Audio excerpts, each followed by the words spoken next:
Good morning and welcome to First Unitarian Society. I'm Kelly Crocker, one of the ministers here, and today I am joined by our candidate for co-senior minister, the Reverend Kelly Weissman Asbruth Jackson, along with Drew Collins, Linda Warren, Heather Thorpe, Daniel Carnes, Stephen Gregorius, and our board of trustees who will be leading us in our chalice lighting.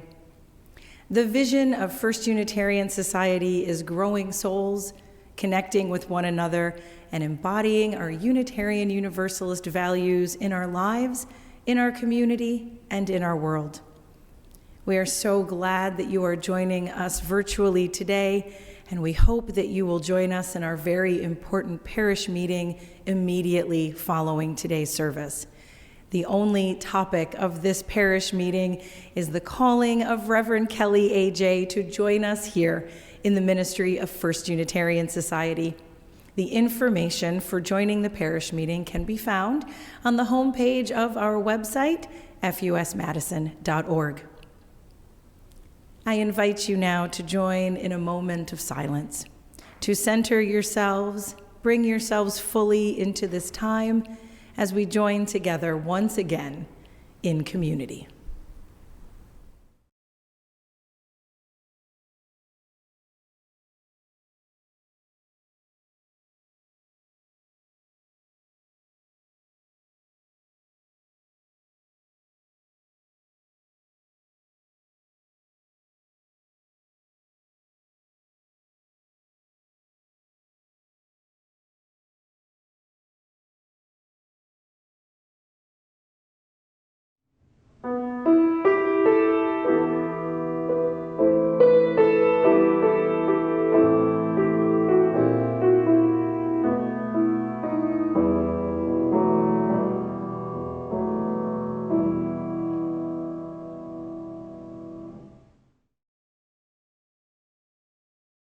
In the 11th chapter of the Tao Te Ching, we read, 30 spokes share the wheel's hub. It is the center hole that makes it useful. Shape clay into a vessel. It is the space within that makes it useful. Build walls to make a house. It is the doors and windows which make it useful. A human life is a combination of bone and blood and sinew, with thought and feeling and memory. It encompasses every action that we take, every choice that we make.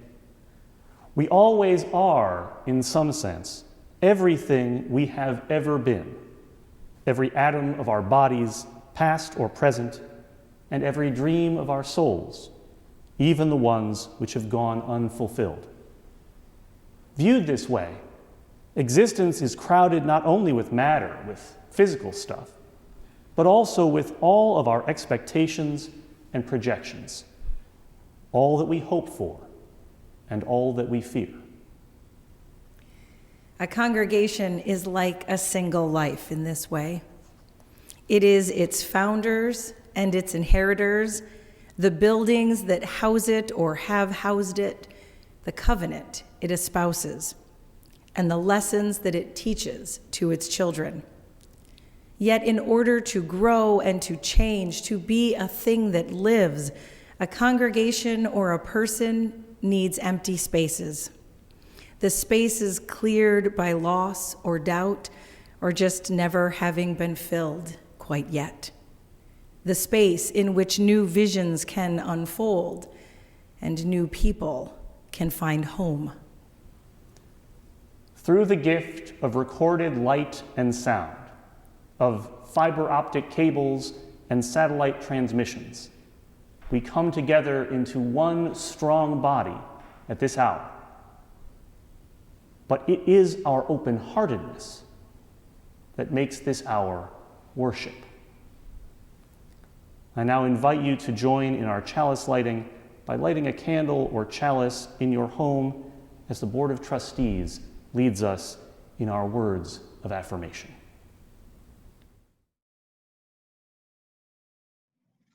On days rich with hope and nights filled with stars, at hours brimming with new and verdant blessings, we come together to worship. Hopes and stars may fade away, and blessings tarnish in the toil of living. But still, we come together to worship.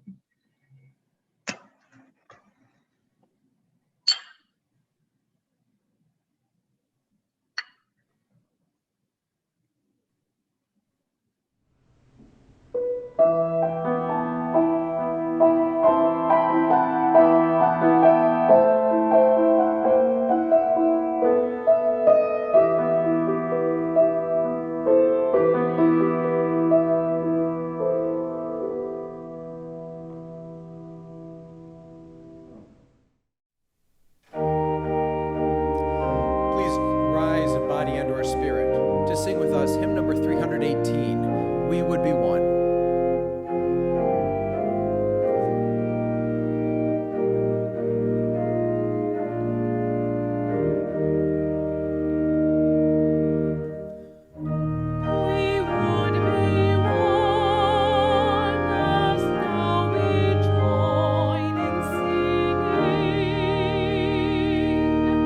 Our hymn of love to pledge ourselves anew. To that high cause of greater understanding, Of who we are and what in us is true. we would be one in living for each other. To show to all a new community.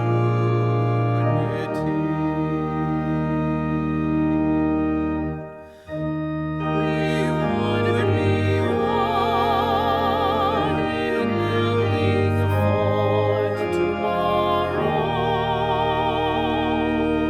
a nobler world than we have known today. We would be one in searching for that meaning which binds our hearts and points us on our way. As one we pledge ourselves to greater service, with love and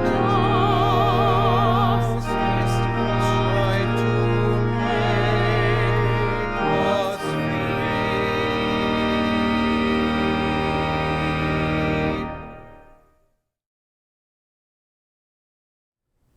This story is about a young woman named Fatima who lived a long time ago in a land very far from here.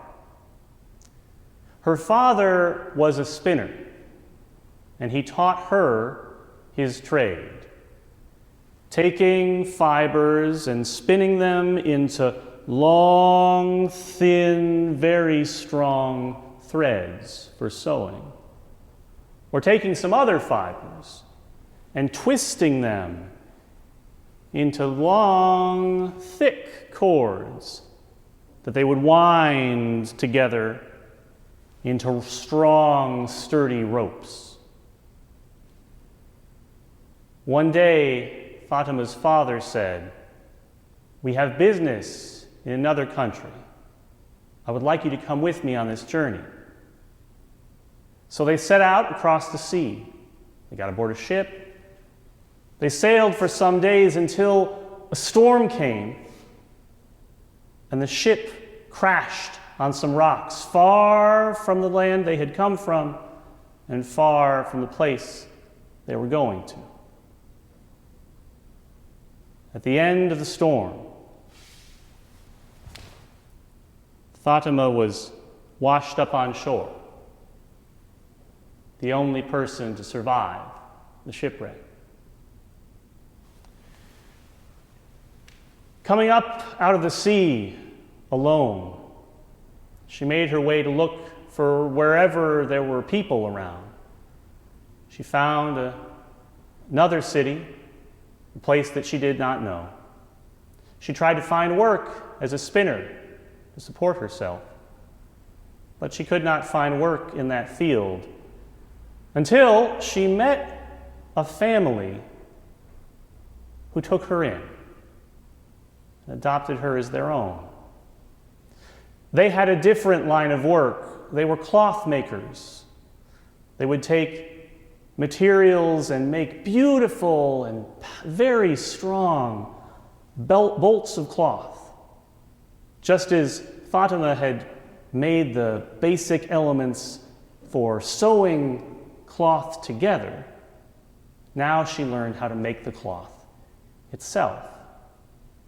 And for a while, she was very happy to be living with her new family. But war came to that second city, as sadly it sometimes does. And the people had to be evacuated. There was a great amount of commotion, of pushing and shoving as all the people tried to crowd onto different ships, each one headed off in a different direction, and somehow amidst all that pushing and crowding, Fatima was separated from her second family.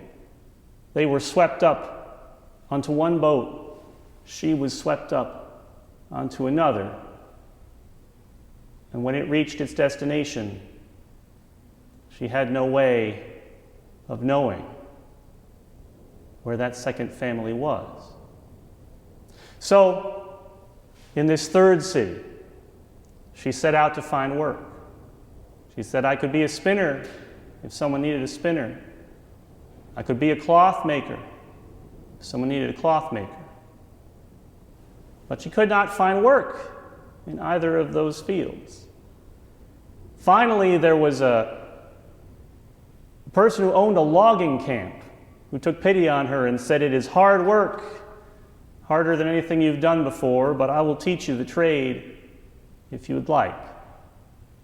And so, Fatima learned how to cut down very tall trees and work them into the masts that hold up the sails of great sailing ships. She learned the trade.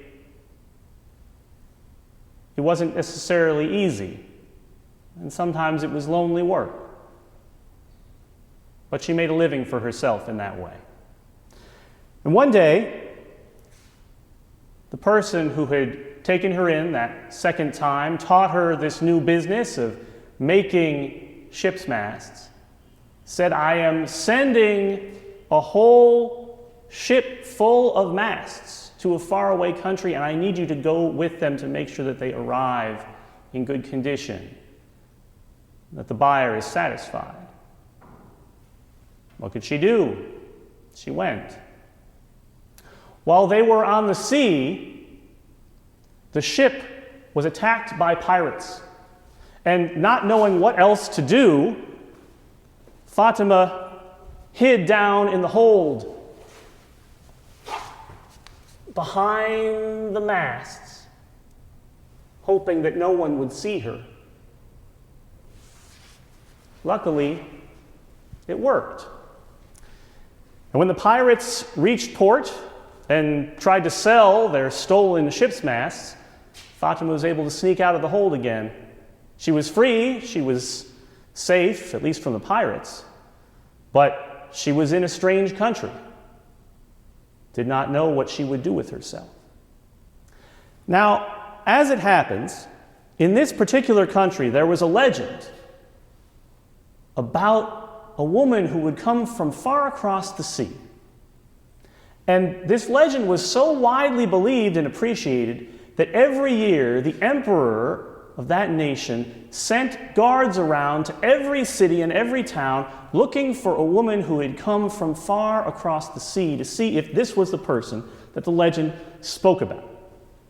So very quickly, not long after she'd gotten off the boat, Fatima was swept up by some of these guards and taken to the palace.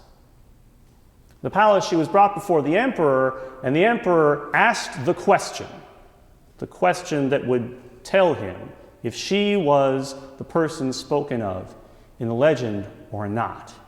He said, "Can you make me a dwelling so beautiful that I will only ever want to live inside of it?" She thought about everything that she knew how to do. And she said, "I do not know, but I will try." And so she set to spinning, and she made strong thread and sturdy rope.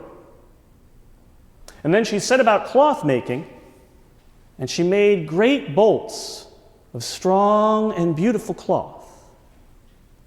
And then she went out into the woods, and with assistance she cut down some trees and carved one great pole to be set in the ground. And so she made the most beautiful, biggest, sturdiest tent that anyone in that country had ever seen. And the emperor agreed. She must have been the person that the legend spoke of. So Fatima found her fourth and final home and lived in that place for the rest of her days.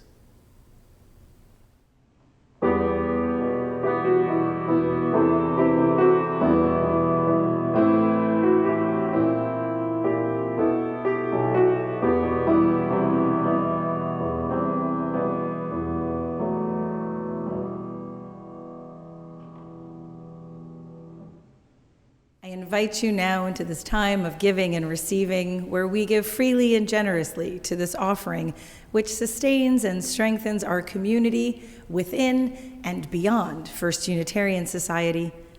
Today's offering will be shared with Heartland Farm Sanctuary, which provides high-quality, specialized care, hope, and healing for farm animals who have suffered abuse, neglect, and have nowhere else to go. Their camps, field trips, and clubs give learners of all ages the opportunity to gain insight into meeting animals' needs for safety, nourishment, and relationships with others. You will see on your screen that you can donate directly from our website, fusmadison.org. You will also see our text to give information there. We thank you for your generosity and your faith in this life we create together.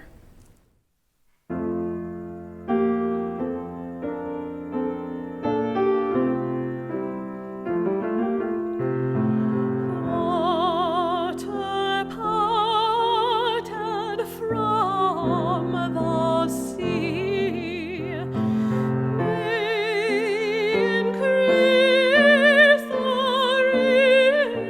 river's tide to the bubbling fount may flee, oh, through fertile valleys glide.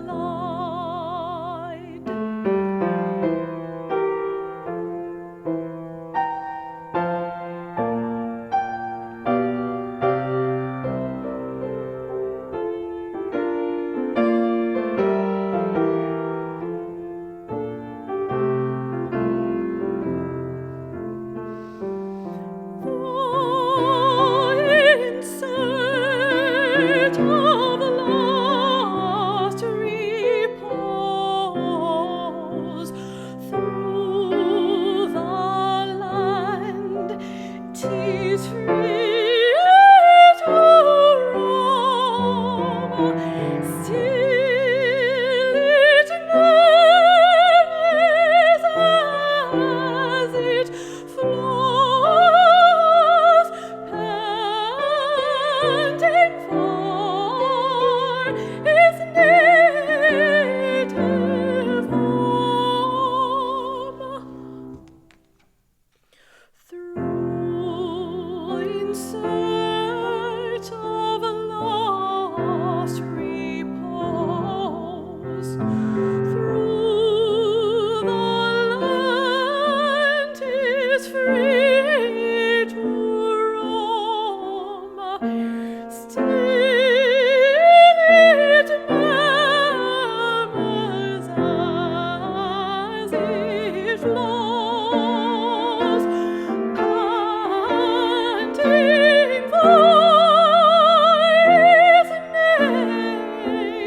native home.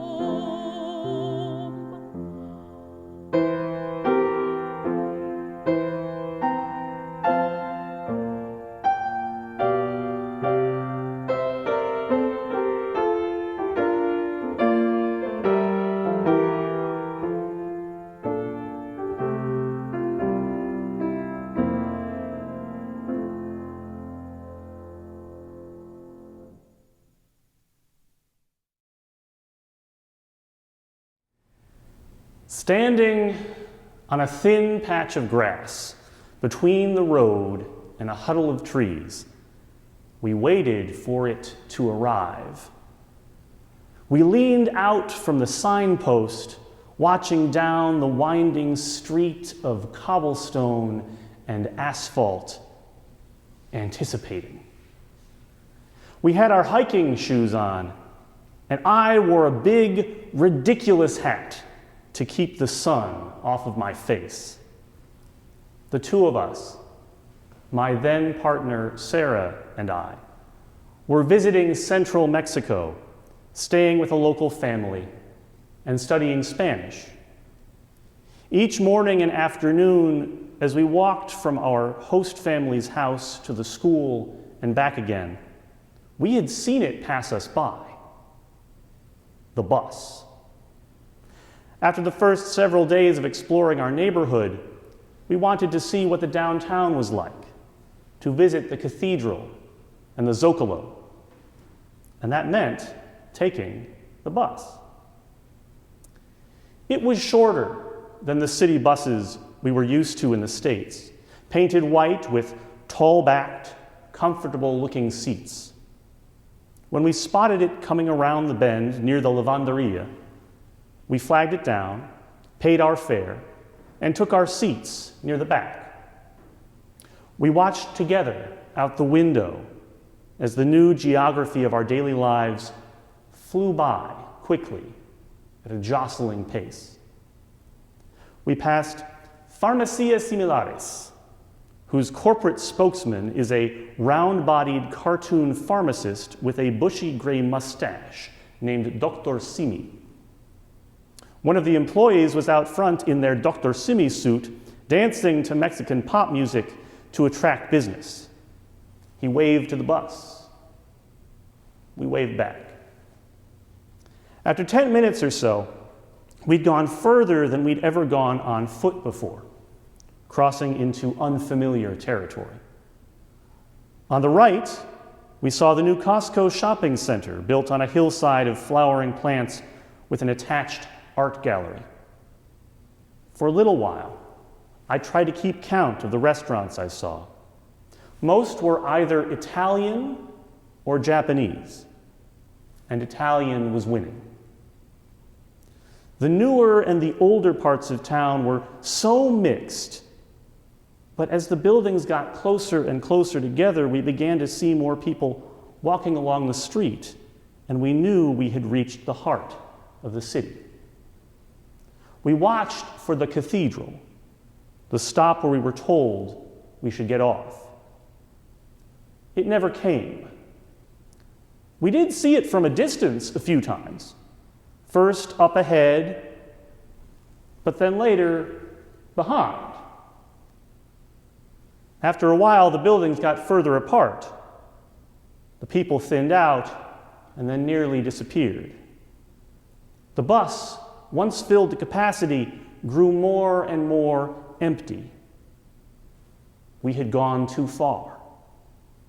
I reasoned aloud to Sarah that the bus must loop around eventually and go back along the same route.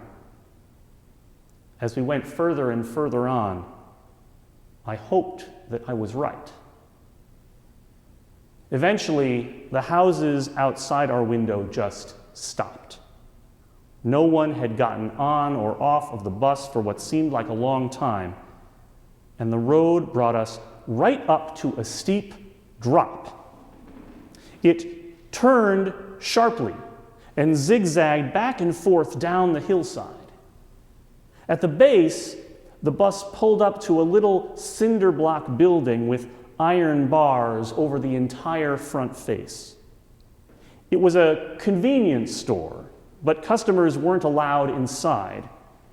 They had to stand at the grate and ask the clerk for whatever they wanted to buy. After that building, the road ended.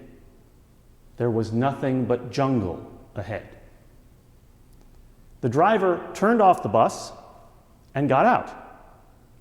We two were the only passengers left.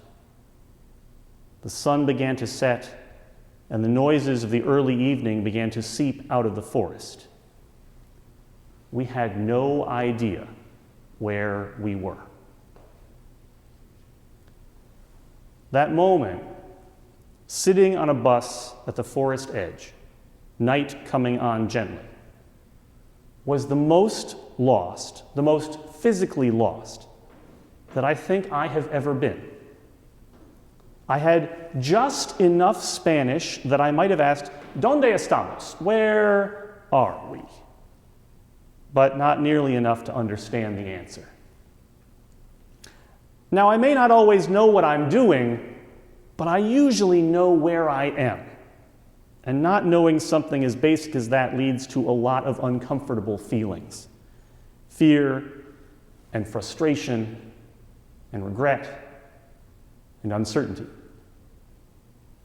And the feelings that come from being lost have a lot in common with the feelings that come from loss itself. From losing a dream or a relationship or a person you love. Since I began in it, the greatest privilege I have found in ministry is the humbling way in which so many people have invited me into the most tender and vulnerable moments of their lives. Both as a hospital chaplain and as a congregational minister, I have been witness to death. It is a sad and yet still potentially beautiful part of the job. But more often than literal dying, the deep loss I'm often called to attend to is actually the loss of role, of some ability or identity that was a cornerstone of life, and now the whole house has to be rebuilt without it. When I am with folks struggling with such existential loss, I sometimes think back to that moment, sitting on the empty bus at the very start of night, with nothing but jungle in front of me. At the pace of modern life, with all of the work that it takes just to live, it is all too easy to forget that each moment of time is unique and irreplaceable. We can remember the past and we can anticipate the future, but we live in the present. And as each new moment begins, another moment passes into memory. There is loss and renewal in every second of every day. This, to me, is what is so powerful and beautiful about any sort of enduring love between parents and children, or between close friends or partners. That sort of love says, I love you, the you that I know, and more than that, I love you, the you I do not know, the you I have not met yet and will not get to meet until a month, a year, a lifetime from now. That is the hopeful love of a birth or a wedding. It helps us feel the promise and potential of each new moment in time. The other side of that, not the opposite, but the complementary experience, is grief. When we lose something truly precious to us, it becomes hard or even impossible to feel the newness of each moment. All we can feel is the loss.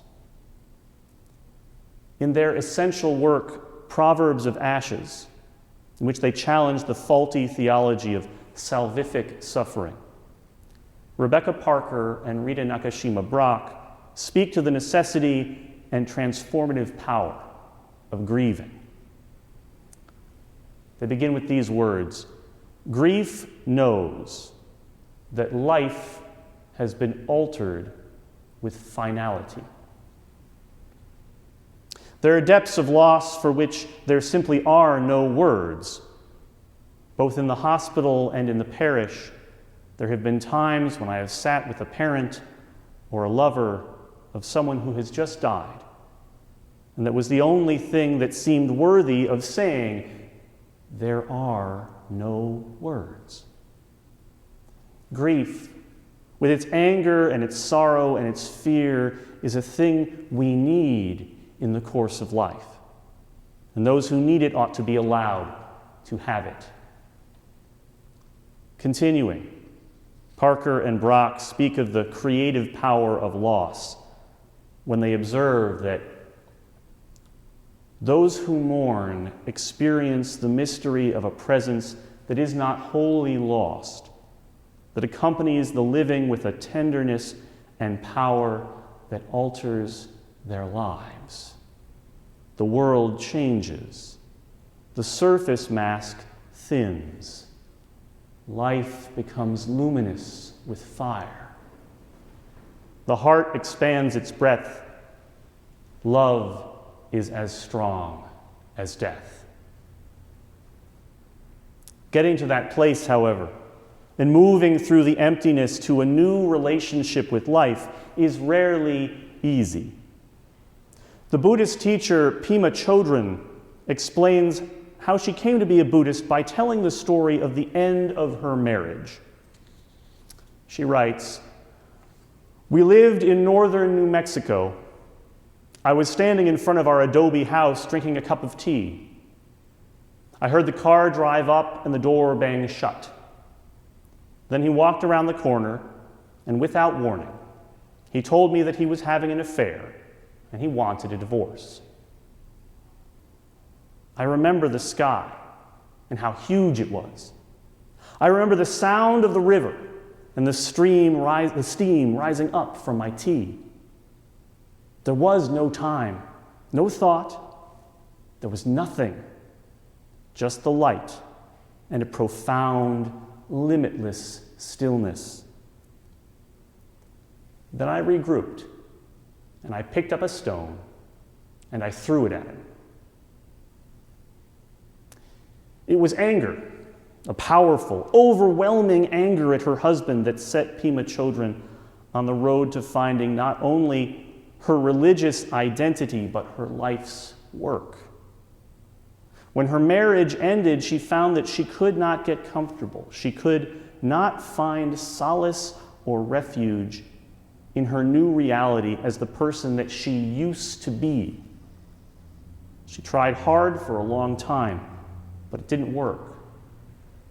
To regain some sense of comfort and well-being, she had to change. This week, one of you reached out to me to offer your feedback on last week's reflection. That is something that I welcome, and I hope that we will be able to have such open communication for all the time that I am in your midst. I thank you for your permission to share this little bit of our conversation, that you wished that I had shown more vulnerability. I take that to heart. So I will say a little more here than I might have otherwise.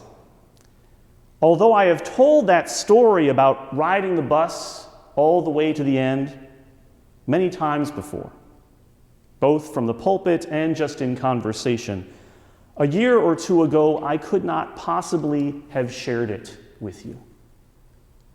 Because although that marriage, that partnership, ended on the best possible terms that I can imagine a relationship ending, it did end.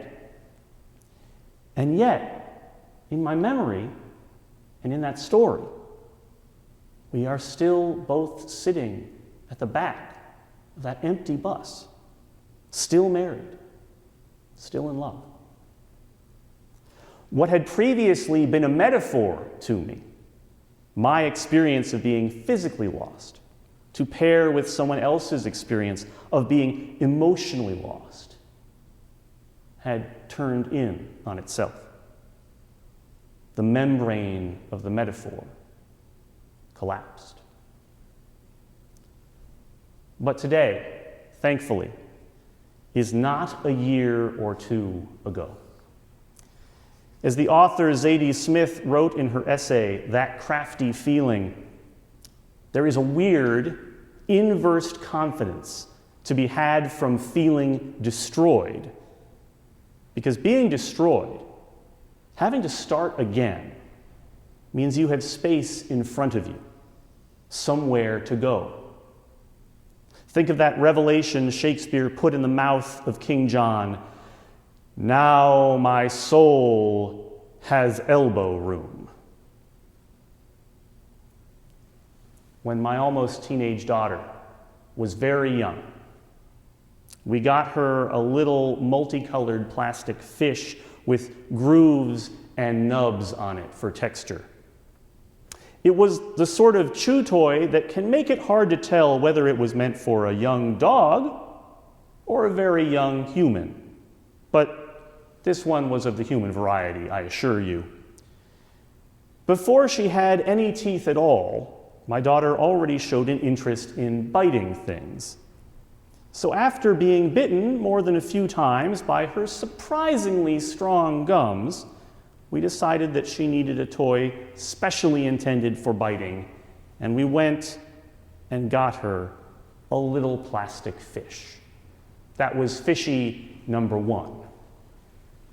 Mimi, my daughter, loved to bite that fish, and we would carry it around with us when we went out of the house. She particularly liked to gnaw on it while sitting in her car seat. Then, one day, we looked around for fishy 1 and couldn't find it.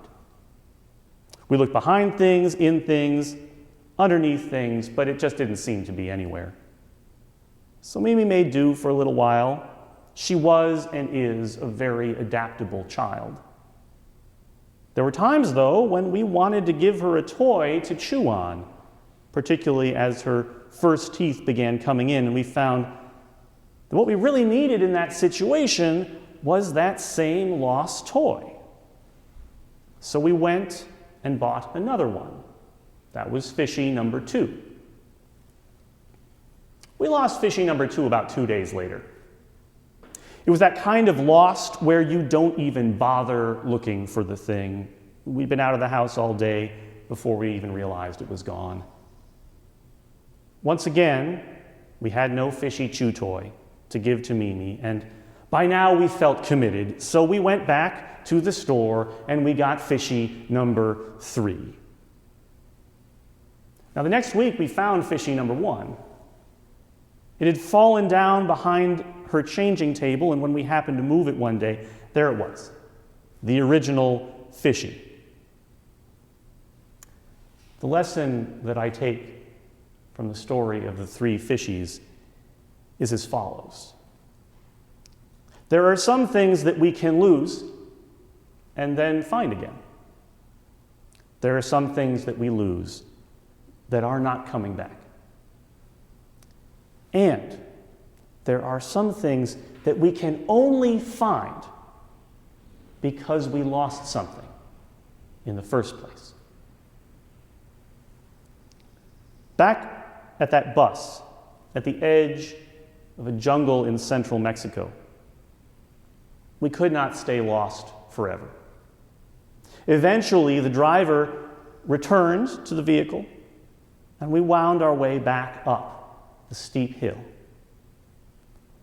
On the ride up, we could look out over the forest and appreciate its lush beauty for the first time. Passing through the ancient city after sunset, the dim lighting gave the people and buildings a ghostly beauty. We wound our long way home through the night and found our stop and left the bus behind for our beds. My friends, the next time that you are lost at the edge of the forest, I hope that your journey through the night might be as easy, and that wherever it takes you, you do not have to make it alone.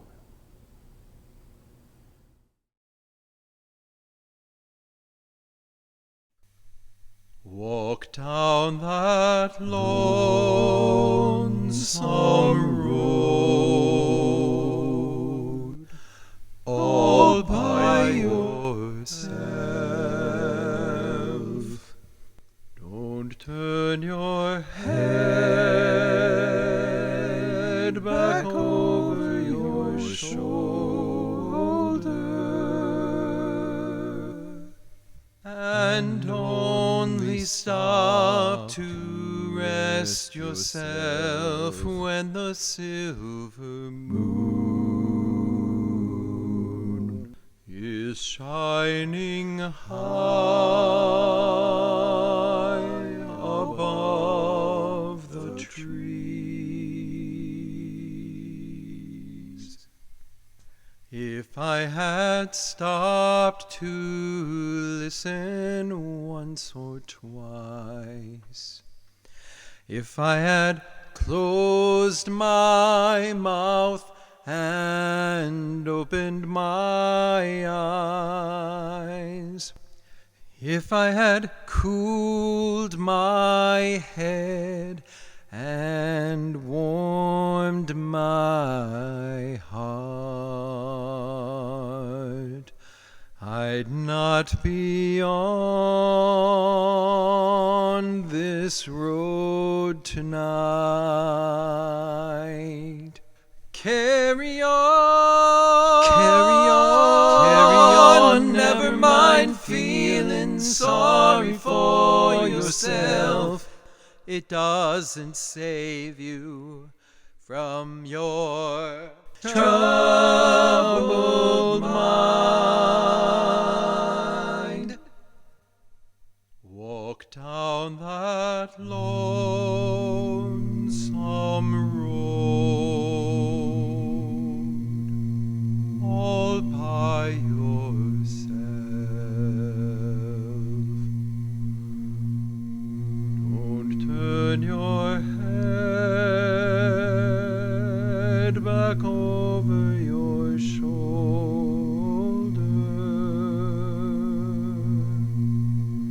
and only stop to rest yourself when the silver moon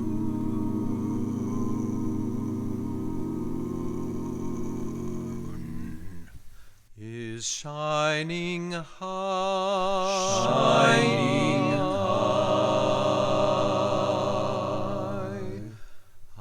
above the trees.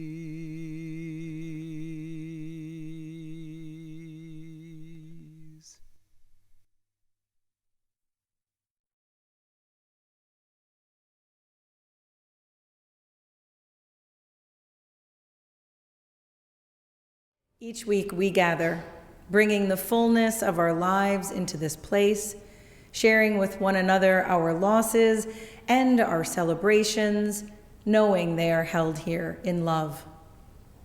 Today we light a candle for Jim and Karen Jager. We are sending Karen love and strength as she continues to recover from a recent surgery. And this past Tuesday, Jim moved to Montana to be near their son Jesse and his family.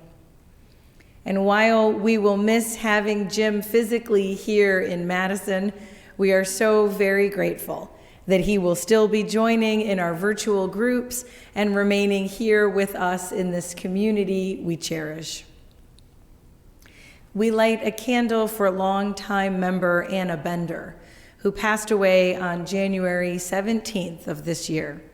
A memorial service will be held for Anna on May 21st at Renenbaum Park from 10 a.m. until noon.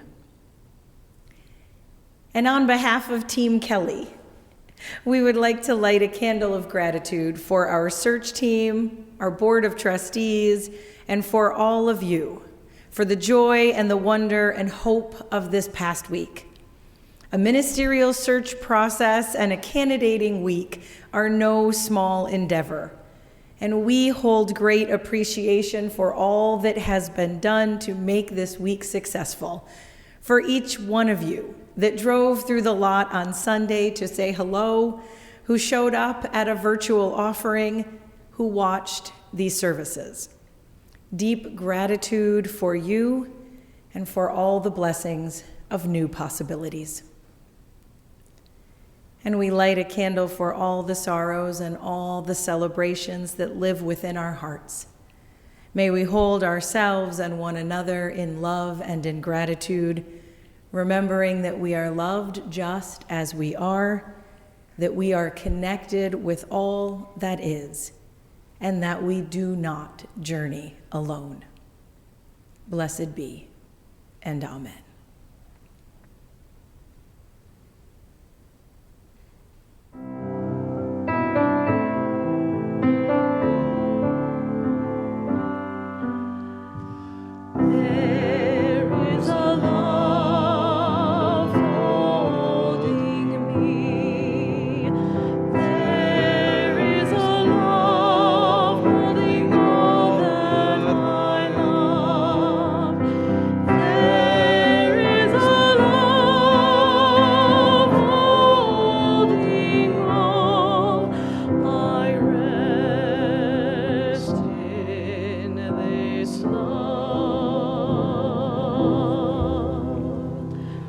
There is a love holding us. There is a love holding all that we lost.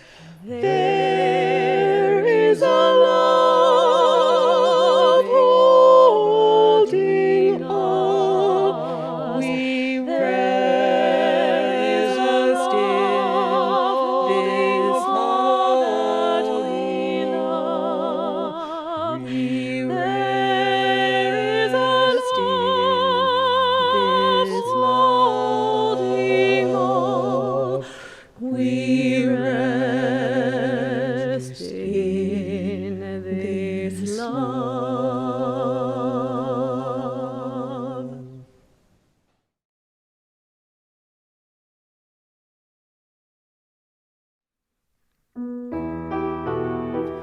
Please rise in body and or spirit to sing with us hymn number 1051, We Are. For each child that's born, a morning star rises and sings to the universe who we are. For each child that's born, a morning star rises and sings to the universe who we are. We are our grandmother's prayers, and we are our grandfather's dreamings. We are the breath of our ancestors. We are the Spirit of God. We are mothers of courage and fathers of time. We are daughters of loves and the sons of great visions. We are sisters of mercy and brothers of love. We are lovers of life and the builders of nations. We're seekers of truth and keepers of faith. We are makers of peace and the wisdom of ages. We are our grandmother's prayers, and we are our grandfather's dreamings. We are the breath of our ancestors. We are the Spirit of God. We are mothers of courage and rulers of time. We are daughters of dust and the sons of great visions. We are sisters of mercy and brothers of love. We are lovers of life and the builders of nations.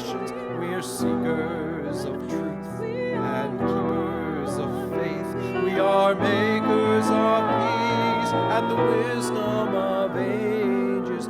We are our grandmother's prayers, and we are our grandfather's dreamings.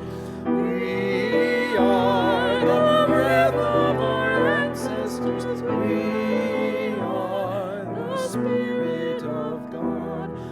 For each child that's born, a morning star rises and sings to the universe who we are.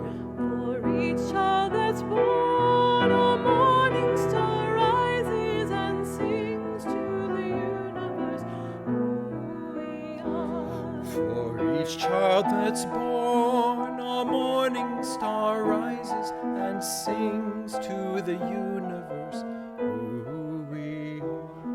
For each child that's born, a morning star rises and sings to the universe who we are.